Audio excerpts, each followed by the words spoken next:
Assalamualaikum warahmatullahi wabarakatuh. Saya Kuzal Zaki dari Meka 2 akan menjelaskan tentang transistor. Yang pertama, membuat tegangan bias transistor adalah proses pengaturan tegangan operasional transistor sehingga dapat bekerja memperkuat sinyal input.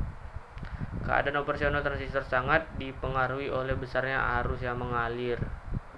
Yang kedua, daerah aktif transistor. Daerah ini biasanya digunakan sebagai penguat sinyal transistor. Bekerja di daerah aktif karena selalu mengalirkan arus dari kolektor ke emitor. Yang ketiga, cut off. Daerah cut off merupakan daerah kerja transistor di mana keadaannya menyumbat hubungan kolektor dan ke emitor. Yang keempat, saturasi adalah keadaan di mana transistor mengalirkan arus secara maksimum dari kolektor ke emitor sehingga transistor tersebut seolah-olah short pada hubungan kolektor ke emitor. Yang kelima, common emitter, kolektor, dan basis atau base.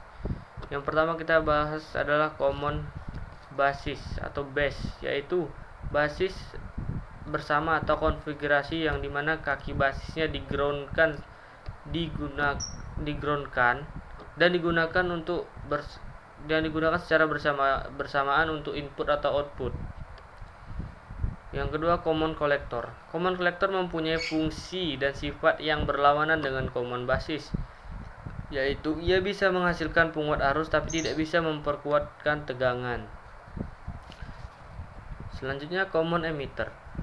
Common emitter mampu menghasilkan penguatan tegangan dan arus antara sinyal input dengan sinyal output. Yang keenam adalah fungsi transistor adalah memperkuat arus yang masuk ke dalam rangkaian. Sebaliknya, transistor PNP akan aktif apabila kaki basis memiliki katup positif. Yang ketujuh yaitu fungsi transistor sebagai penguat tegangan dan saklar pada transistor.